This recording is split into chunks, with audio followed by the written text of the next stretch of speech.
জয় মা তারার জয়, জয় শ্রীগুরু বামদেবের জয়।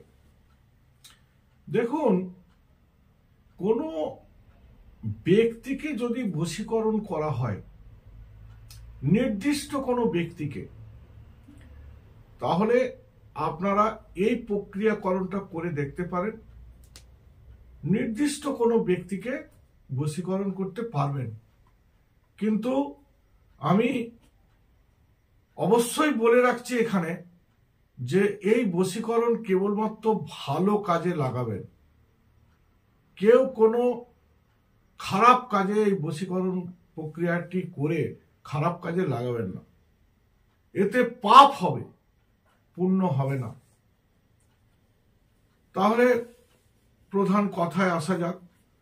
ব্যক্তিভিত্তিক বশীকরণ এইভাবে আপনারা করতে পারবেন। কি করবেন?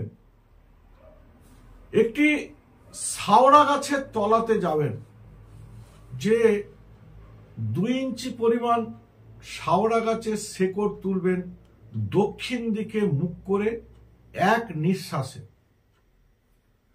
ওই 2 ইঞ্চি পরিমাণ শেকড়টি তুলে বাড়িতে নিয়ে আসবেন, এনে গঙ্গা জলে ধোবেন।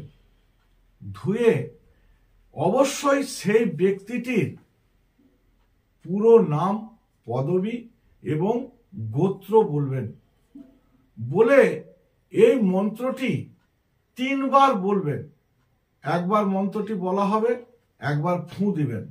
আবার মন্ত্রটি বলা হবে, আবার ফুঁ দেবেন। আবার মন্ত্রটি বলা হবে, আবার ফুঁ দেবেন।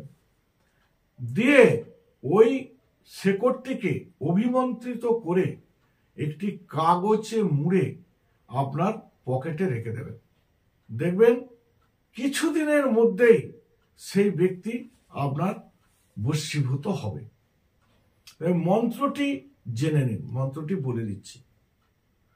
নজরবন্দি তুলা তুলা, চারি চোখে জুড়ি মেলা, অমুক আমার দিকে চা। অমুকের জায়গায় ওই ব্যক্তির নাম, পদবী এবং গোত্র বলবেন। না হলে দেবদেবীর মাথা খা।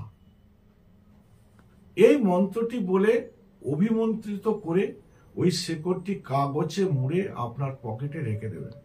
কিছুদিনের মধ্যেই দেখবেন সেই ব্যক্তি আপনার সাথে কথা বলছে, না হলে ফোন করছে, না হলে দেখবেন আপনার কাছে কাছে আসছে।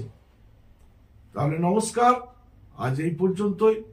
যদি আমার ভিডিওটা ভালো লেগে থাকে তাহলে লাইক করবেন, শেয়ার করবেন, কমেন্ট করবেন।